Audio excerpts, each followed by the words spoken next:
What's up, YouTube? Okay, we got you. We got a good reaction video for y'all today. So, firstly, let me just make this fucking clear. I add shit to the fucking video, so I don't want to hear shit about y'all in the comment section saying, "Oh, Kendrick, you don't add nothing. Oh my god, Kendrick, you're so boring. Oh my god, Kendrick, shut up. If you don't like it, click off the fucking video, okay? God forgive me. You got me acting out of character. I forgive y'all. Y'all, you know what I'm saying? I'll probably assume y'all are children or have the mind of one. So, out of respect, I'm gonna leave y'all alone. But just click off the video if you don't like it. Anyways, so we got a video today. Sorry, I just had y'all like you. And so we have a how did the Simpsons predict everything? I'm not gonna lie, chat. I didn't believe that the Simpsons didn't predict any shit. Well, that's cap. Well, no. Actually, I did not believe that the Simpsons predicted anything. Like, I may have watched it, but I was like, oh, nah, coincidence. Like, dead ass coincidence. Cause like a cartoon really predicting what's going to happen when we have pretty much a lot of people saying they were from the future or claiming to have seeing what happens in the future and being completely wrong. Oh, it is like, yeah, but yeah, we finna get in this video. This is by Big Tug. Big Tug, just recently following him. Good content. Let's get into it. Go to extratug.com for exclusive comedy content that YouTube won't let me post, as well as whoa. Piss right past that. Do not mention my eczema. So The Simpsons. You guys know The Simpsons, same, brother. Right? Unless you know The Simpsons, right? The Simpsons is the longest running show in American television history, a comedy institution and an animated Nostradamus. It gave us iconic characters such as Homer Simpson, Bart Simpson, Lisa Simpson, and the whole gang in the background. And The Simpsons have been around for so long that that fucking clown was he the mascot from that burger joint in the show? I swear he was. He weirded me out. He didn't scare me or nothing. He just weirded me out watching The Simpsons. But I swear, every time I saw him, it got me hungry for some McDonald's.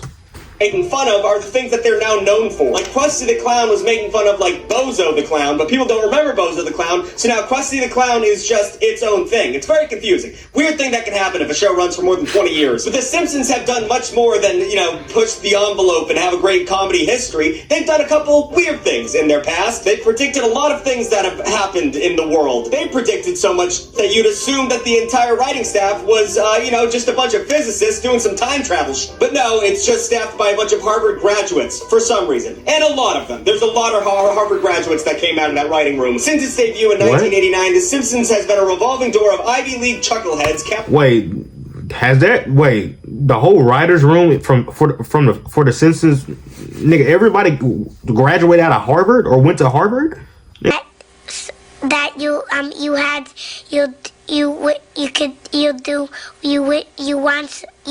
you could what? Why do they need that much brain power? Alumni writers. So I guess if you hire the brightest minds in the world to write for your TV show, two things happen. Really well-written jokes about alcoholic fathers and peeks into the future for some reason. From science to sports, politics, and pop culture, this cartoon is practically clairvoyant. So get ready to eat your shorts, because we're gonna look on the psychic side of The Simpsons. Eat your shorts it's like bringing up Rick and Morty nowadays. Like, eat your shorts has been said so many times that it's cringe. And that's insane. I've never heard that shit. I've never heard that shit. So to begin, when you think of science, the town of Springfield is probably not your first thought. Yes, they have that weird little scientist character, and yes, Homer works at a nuclear power plant, but both of those things are the signs of the time, because nuclear energy was a big deal in the 90s, and once again, the show is very old. However, the Simpsons have their grubby little yellow fingerprints all over every innovation that's... Yeah, isn't the Simpsons sorry for pausing, isn't the Simpsons was made in the 1980s, 90s,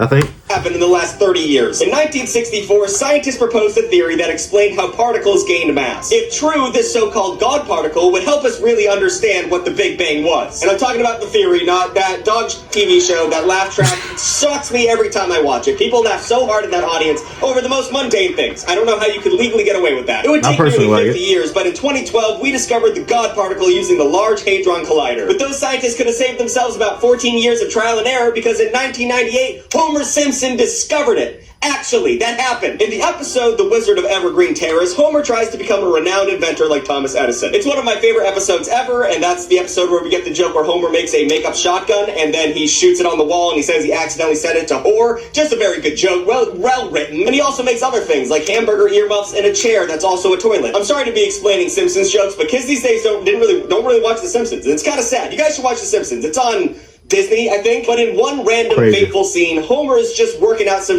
on a chalkboard. And if you take the time, like you screenshot that equation and you try and solve it, you get incredibly close to the actual nanomass of the God particle, which is what the why? Of course, as smart as the Simpsons writers are, they can't take all the credit for this one. They actually contracted a professor at MIT to help come up with the formula Homer would scrawl on the chalkboard. So even though this didn't come out of the writers of the Simpsons, the fact that Homer got this close to figuring this out is beyond me. Like, why would you hire an MIT writer to make? Do y'all think he was like intending on doing that? Like when they came to him was like, we just need you to write just like a random equation. He was just like, Let me try to get close to the God particle. Or was he like that and was like, maybe somebody else can finish it if somebody catch it in a show? To make a joke that no one would understand. And why didn't that guy just solve it's fucking crazy. Let's move on to another episode called Civilian Space Travel, which happened in season 5, episode 15. Long before billionaire Elon Musk assumed his role as Dick Cheney-esque puppet master of Donald Trump, his private rocket company SpaceX started sending civilians to the final frontier. In 2021, the first all-civilian crew was launched into orbit. And if you're some Richie Rich who can pay their way to the moon, more power to you. But personally, I do not want to ride a rocket ship into space without at least one person knowing what the fuck is going on. For real, like Jimbo from Connecticut to be sitting next to me. I want an astronaut. But yeah, especially because I don't know what the fuck I'm doing, and he don't know what the fuck he doing, nigga. We all go, like, bruh, and they gonna say, oh, it's probably remote controlled. Nigga, I do not trust Bluetooth. Fully underqualified dudes going into space, Homer Simpson did it first. In the 1994 episode, as I said earlier, Deep Space Homer, NASA selects Homer to take a flight on the space shuttle to help the agency gain publicity. Ironically, the Simpsons creator Matt Groening didn't want to write this episode because he thought it was too unrealistic, which not really anymore, buddy, and had the writers take some of the jokes down a notch to focus on the dynamic between Homer and his family. But it became a classic episode, thanks in part to guest appearance from Buzz Aldrin, and the episode was so popular that real-life astronaut Edward Lu requested a copy for it in the International Space Station. So the Simpsons predicted regular people going to space, which it was going to happen eventually, but they really nailed the vibe of it. And then in 1995, there was another episode. This is going to, it's just all episodes. This is what we sat down for, right? BuzzFeed-esque article. In the 1995 episode, Lisa's Wedding, Lisa visits a Renaissance fair, where she's asked a fortune teller about her true love. The clairvoyant shows Lisa her wedding, which takes place in 2010, 15 years into the future. Honestly, this isn't that far-fetched. You go to a Ren fair, and someone will give you some bullshit about your future. I made a whole video about it. But a Simpsons episode that takes place a little bit in the nearby future is a perfect incubator for predictions. And this episode might have the best string of predictions in any 30-minute block of regular television ever. They had teleconference technology like Skype or FaceTime. That was when I was a kid, I was watching that. I was like, yeah, for sure. That was not a thing. They just made that a bold prediction, and it happened so fast. And they had smartwatches. They literally had fucking Siri on their thing. I mean, yeah, I get that, but I mean, like, let's be real. Like, everybody, like, even if you didn't have like the know-how or technological event or technological equipment or anything like that to make shit like this happen, I bet you people back then thought about possibilities like this. It wasn't just the people who made them. You feel me? The only surprise to the civilians was it was just available in that short amount of time. But I promise you, bro, there's things today that we think about that not only that somebody else is going to think about and create. And those people who, I don't know, gang, but just listen, like, Like, it's not that far-fetched that niggas was thinking, like, be real, it's not that far-fetched that niggas was thinking, oh, in the future, I bet our ancestors gonna have, like, some cool-ass watches and shit, you know, the watch we have. But, like, you can, like, I don't know, like, talking the watch and shit. Like, come on, bro. Maybe I'm not giving it too much credit. I don't know. Give me y'all thoughts in the comments. I don't know. And I know, like, the fucking Jetsons probably had that too, but they nailed the feel of it. They even have a few visual gags that are pretty much predictions themselves. Like how the night sky is intentionally made a reddish color to represent the continued environmental damage and pollution, and a 2010 Rolling Stone tour poster on Lisa's wall that pokes fun at the suggestion that the then 30-year-old band would never stop touring, which as of 2025 is still very accurate. Alright, let's move away from the science, because they did a lot of science shit, but there's way more than all these pages. Predictions. So Pete Rose holds the record for number of hits in the league of Major League Baseball. But because of a gambling scandal, he's not in the Hall of Fame. But you know who is? Fucking Homer Simpson. It was purely ceremonial, but in 2017, Homer was inducted into the Major League Hall of Fame because of the episode Homer at Bat. And you might think that's the end-all be-all, but that's not even close to the largest contribution that the Simpsons have done to the history of sports. The Simpsons have a pretty great track record of predicting the biggest game in all of sports, the Super Bowl. And I know you guys are going to say the World Cup. I'm an American. I don't give a shit about that. It's the Super Bowl. In fact, in the early 90s, they went on a legendary streak. It started in the 1992 episode Lisa the Greek, when Homer realizes Lisa is a natural at placing bets. Under the guise of daddy-daughter dates, Homer would ask Lisa of, like, gambling tips every Sunday and would get rich off that. Eventually, Lisa catches on to the thing, but we're not here to talk about plot. I'm here to talk about the fact that she predicted that the Washington Redskins would win Super Bowl 26. And I know they're not called the Washington Redskins anymore, but it was back then. The episode aired on Fox a few days before the actual game, and Lisa's pick was right. And then Fox re-aired the same episode the next year, Super Bowl. What was the thought process in the writer room? Like, what?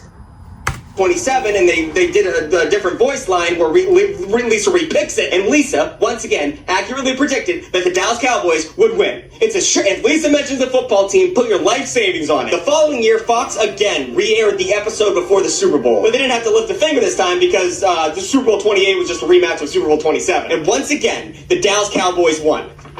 So that's the whole thing. That was the fact that she could pick bets, and she's doing it in real life. For 3 straight years, the smart money was to put it on Lisa Simpson. Not any, just put on whatever the she says. And 20 years after that, the Simpsons would predict another Super Bowl. But only this time, it was the halftime entertainment. 5 years before it happened in real life, Lady Gaga performed at the Super Bowl in The Simpsons. And yeah, she was a big star at the time, and you could assume that at one point she would get the Super Bowl role, but it was weird because the outfit she was wearing in the episode was shockingly similar to the one she actually wore at the Super Bowl. She was even hung on wires and suspended above yeah, but you'll like thinking of Lady Gaga, you'll think she'll wear some crazy shit.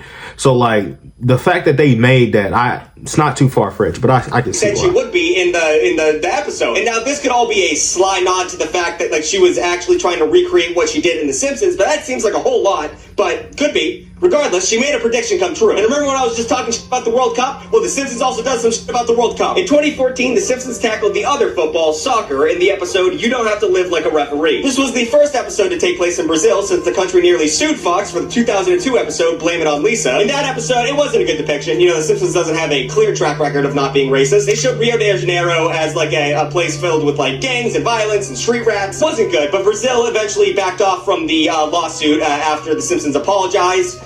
Kind of. James L. Brooks, one of the creators of the show, said, "We apologize to the lovely city of Rio de Janeiro, and if that doesn't settle the issue, Homer Simpson offers to take on the president of Brazil on Fox's Celebrity Boxing." What so kind of like a fuck you, but it was you could see it as a genuine apology. 12 years later, the Simpsons family visited South America again after Homer is invited to referee at the World Cup after a scandal caused a zebra shortage. Apparently, zebras are what cool sports guys call refs. I don't know anything about that, but that was what it's in the script. So here comes the prediction. Not only did The Simpsons predict that Germany would win the World Cup that year, but in 2015, the scandal storyline also came true. 14 officials from FIFA, the governing body of soccer, were indicted by the U.S. Department of Justice. They were accused of conspiracy and corruption, including $150 million in bribes and kickbacks for bids to host the World Cup. So, like I said again, it was, it wasn't a clear prediction. And yes, it was kind of like hanging fruit because everyone knew FIFA was corrupt at the time, but they nailed that prediction and they nailed Germany. So two of those at once makes it seem like they actually knew what the future was going to be like. And they also predicted some shit about curling. You guys know about curling? I don't think it's a surprise to anyone that the U.S. has never really been known as a dominant force in the sport of curling. Curling feels like the domain of a country that's only really good at hockey. What is? You know what I'm saying? They're around ice a lot. If you grow up and your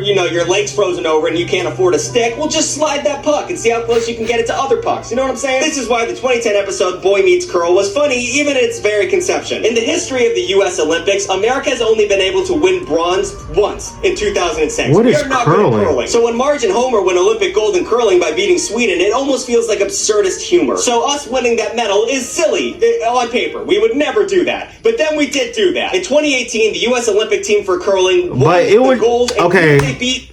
We can say it was just bound to happen, but I can see why people think. Again, Sweden. I don't know. Maybe I'm buying it. Maybe they are predicting shit. Sports and the Simpsons know science. They know the future for both of those things. So what else do they know? Well, one thing the Simpsons could have never predicted was their very own popularity. So let's go a little meta right now. Ironically, the show became ingrained in the same American culture it regularly poked fun of. In fact, in 1998, Time magazine named Bart Simpson one of the most influential people of the 20th century. You can even argue that things took such a weird turn at the end of the century that it took a cartoon like The Simpsons to help us honestly examine ourselves. But despite all of that, or maybe in light of it, they were nailing left and right when it came to pop culture. For example, Siegfried and Roy. Siegfried and Roy is going to be one of the harder things to explain to future generations, in my opinion. These two German-American magicians met on a cruise ship. What a start. Then they decided to develop a stage show that relied on white lions and white tigers, and eventually became a marquee act at the Mirage in Las Vegas. And if you're gonna go to Vegas, you want to see some lions on stage, goddammit. And that's because of them. That's their whole shtick. They are the lion magicians. They were so wildly popular that Michael Jackson recorded the theme song for their show. Their obsession with big cats transcended the stage. They let lions and tigers roam around their Vegas estate like they were normal house cats. And it might seem weird now, but even at the time, it was still pretty fucking weird that they were doing that. And if something was weird enough, that means The Simpsons would parody it. Is that, am I saying that right? They made fun of it in 1993. In the episode Springfield, and the S is of $, Mr. Burns hires a tiger-handling duo to perform at his new casino. And as you would expect, it would end in a tiger attack. This is The Simpsons. They're gonna make fun of it. And yes, that's something that you would always expect. But then a decade later, it happened. One of the guys got fucking mauled by a tiger on stage. He barely escaped with his life and became partially paralyzed. And you have to give credit to The Simpsons for calling their shot that early in the game. But I mean, come on. Was it the same brother? I mean, not same brother. Was it the same person? Like the same dude in the show? Around tigers on stage, one of them's gonna fucking kill you. And by the way, I don't feel bad for Siegfried or Roy. They're a great gay icon story, but they bred and sold big cats and subjected them to lives of captivity. So that's not conservation, that's animal abuse. And I don't want to get into this right now, but I love big cats, and you're being mean to them. Moving down the line, let's talk about Michelangelo's statue of David, an icon of the artistic world. When you think of art, you think of this statue. Everyone likes this statue, but art is always subjective, and that's when things get dicey. In 2016, a Russian woman complained about a replica of David in St. Petersburg, claiming it warped children's minds because of the penis. Because they saw a penis. And then in 2023, a principal at a Christian charter school was forced to resign after parents complained that David was pornographic. But this controversy, if you could imagine, was predicted by The Simpsons in 1990. In the episode Itchy and Scratchy and Marge helps create and organize a group that attempts to censor the incredibly violent Itchy and Scratchy show. The concerned parents of Springfield get their way, and a scrubbed clean version of Itchy and Scratchy is televised. Feeling emboldened, the organization sets their sights on censoring a traveling exhibition of David. And honestly, I don't know if this was a prediction. It was more of making fun of fucking gung-ho parents that want to fucking censor everything, but then it actually happened. Not only in Russia, but in America. Like, this is art, and you want to put a fucking sock over the dick? Just leave it alone. In philosophy, this idea is called the slippery slope fallacy. The idea is that you cannot assume one action will lead to another. However, The Simpsons were right in this case, so you guys, I don't know. And they also predicted all this fuck that happened. They nailed every aspect of it. Watching The Simpsons on Disney Plus is strange, seeing as they completely predicted the Fox-Disney merger in 1998. It was just a quick sight gag that just said that Fox was a division of Disney, but it was still 20 years ahead of the $71 billion merger between Disney and Fox. It might not be a huge jump to conclusion, seeing as Disney was acquiring everything in the 90s. They got huge properties left and right, including Miramax in 1993 and ABC in 1996. And personally, I believe the only reason why someone would have a Disney Plus account is if they're a fucking Star Wars nerd, but then they delete it because they find out all the Star Wars movies suck, or it's because they want to watch The Simpsons, or Bluey. They also have Bluey. But it's just crazy because The Simpsons have historically shit on Fox. I watch Marvel. Nobody watches Marvel anymore? What the fuck? Like, especially with the new Daredevil series? Disney so goddamn hard that I cannot believe that Disney would be even remotely interested in putting it on their platforms. But here we are. I mean, we're in a dystopian future, and the Simpsons knew it was going to happen. Okay, so the Simpsons got science, sports, pop culture. I'm sure they got politics in the pocket. The Simpsons has never been an explicitly political show, although they never really shy away from satirizing politics. But in 1992, the show was swept up as a part of growing culture war waged by conservative politics. President Bush made headlines after he gave a speech to the national religious broadcasters where he said, "We are going to keep on trying to strengthen the American family, to make American families a lot more like the Waltons and a lot less like the Simpsons." That was not a great impression of the original President Bush, but I feel like he's a little nerd and that's how I made him sound. Accordingly, the Simpsons mercilessly made fun of Bush as a shitty next-door neighbor in season 7. But okay, we know the Simpsons kind of turned on the political jets at one point, but just how far did they go? Well, in 2007, the Simpsons finally made a movie. And it is probably one of the best movies ever to come out of the cartoon world. It is so fucking funny, non-stop jokes, it's fantastic. But in the process, they accidentally made one of their most unsettling predictions. In the film, Lisa worries she's becoming too outspoken about the dome the Environmental Protection Agency places over Springfield. When she expresses her concern for the situation, Marge tries to calm her down by saying, I quote, "It's not like the government is listening to every conversation." We didn't know at the time. And then the next scene cuts to a room where the government is doing exactly that. And at the time when that movie came out, that was a joke. We didn't know what was going on, like I said. 6 years later, Edward Snowden leaked classified documents revealing that the National Security Agency was, in fact, listening to everybody's conversations. Spying on U.S. citizens without probable cause came after 9/11 with the Patriot Act. So if Americans weren't paying attention, we were all wearing American flag shirts and being like, you, Middle East. And even though the Patriot Act expired... Yeah, y'all be thinking, oh, the government wouldn't do that. Would they? Come over this way. Come on, fuck on. What is that? What is that? Hey, wake up! Hey! 2020, it established protocols for spying that remains in the government today. Cool prediction, I guess. You nailed it. One thing that the Simpsons movie didn't get right is that Arnold Schwarzenegger would become president. But unfortunately, they captured the dipped politician aesthetic so well that they accidentally predicted something else. In the movie, there's a famous line that he says, I was elected to lead, not to read. And he doesn't want to read a book. It's making fun of dumbass politicians. But 4 years later, a former Godfather's Pizza CEO named Herman Cain ran for a Republican presidential nomination. And then he literally said, at a rally in New Hampshire, Cain paraphrased President Schwarzenegger when he said, "We need a leader, not a reader." What happened to America? He was also outspoken of wearing masks during COVID, and then he died of COVID. So... to each their own. They really nailed a bunch of shit about politics, actually. In the 1993 episode Marge in Chains, great pun there, they went for the hat trick of creepy predictions. All in one episode. They got 3 of them. They included a global virus that was eerily similar to COVID called the Osaku flu, and a subsequent killer bee outbreak that mirrored the appearance of murder hornets in the US in 2019. So a bunch of sad shit. However, the most damning prediction came at the expense of Mayor Quimby, who comically left Springfield at the mere mention of Osaku flu. Obviously, that was a joke. Politicians are there to lead their people. They're not scared little babies that would leave at the first sign of trouble.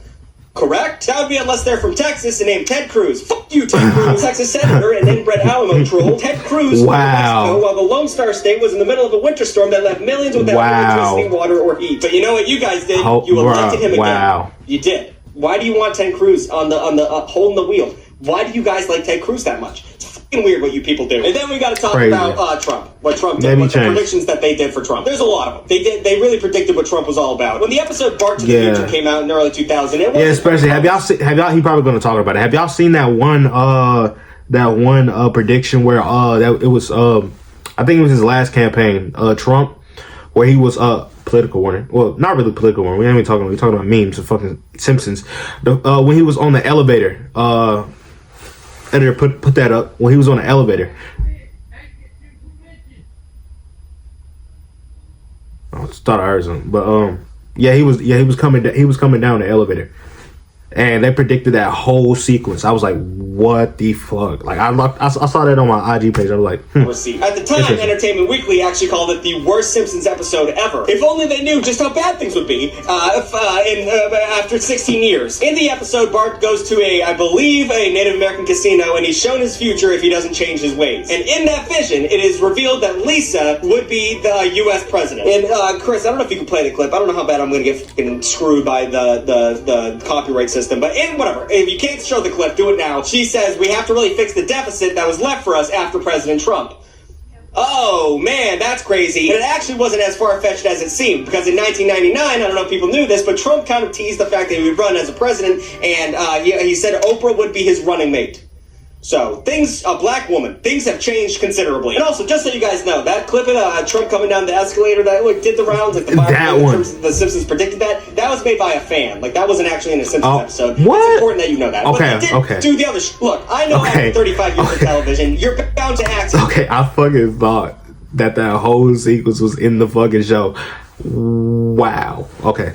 Didn't predict a few things. Pulling predictions from large data sets is actually a concept explored by a pair of Harvard mathematicians in a paper called Methods for Studying Coincidences, which coincidentally was published the same year that The Simpsons debuted. There's so much going on. But keep in mind, there are so many accurate predictions that happen in the show that I could not fit them all in one video. Sometimes it seems like Conan O'Brien and the rest of the writers' room had access to a time machine back then. And like their Harvard education, instead of doing something useful with it, they decided to make a dumb fucking cartoon. Did I miss your favorite Simpsons prediction? Or your favorite Simpsons joke? I love The Simpsons, so if you just want to talk about it in the comments, I'll probably join in. New videos every Wednesday and Saturday. Like, comment, and subscribe, and you should... Yo, that was a dope video. Very interesting. Yeah, The Simpsons be predicting a lot of shit, I swear. They should almost to where it feels uncanny and unbelievable at times. But yeah, this was a W vid. Thank y'all for tuning in. Thank y'all for tuning in. Make sure you hit that subscribe button, like, turn on post notice. I'll see y'all in the next one. I've been busy, you know that. You know you're just saying that. Are you going to get that?